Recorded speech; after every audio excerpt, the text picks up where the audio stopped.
চলো বিয়ে বাড়িতে যাওয়া যাক। আর বিয়ে বাড়িতে যাবো, সাজবো না এটা তো হতেই পারে না, তাই না? তাই আজকে একটা গেট রেডি উইথ মি নিয়ে চলে আসলাম। আমার জামার কালারটা পুরোটাই চেঞ্জ হয়ে গেছে। আমার জামার কালার ছিল পুরো বেবি পিঙ্ক কালার ছিল। তো যাই হোক, এখানে আমি মুখটা ভালো করে ক্লিন করে নিলাম। তো এরপর ভালো করে মুখে ময়শ্চারাইজার অ্যাপ্লাই করে নিলাম। আমার এই পন্সের ময়শ্চারাইজার ভীষণই ভালো লাগে।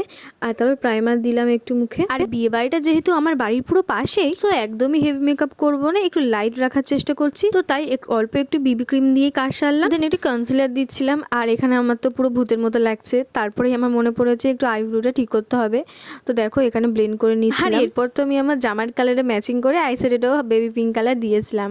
আর মা যেহেতু রেডি হয়নি, তো মাকে আমি একটু হালকা পাতলা রেডি করে দিচ্ছিলাম। চোখটা তো বড় বড় লাগতেই হবে, তাই না? তার জন্য মাস্কারা আর কাজলও পরে নিয়েছিলাম। এরপর সুন্দর দেখে একটা ঝুমকাও পরলাম আমি। আর লিপস্টিক না পরলে তো মেকআপ তো কমপ্লিটই হয় না। তো দেখো কেমন লাগছে এখন আমাকে। তো গাইস, এরই পরে আমি চলে গিয়েছিলাম বিয়ে বাড়িতে। আর নেক্সট মিনি ব্লগটা কিন্তু একদমই দেখতে ভুলো না।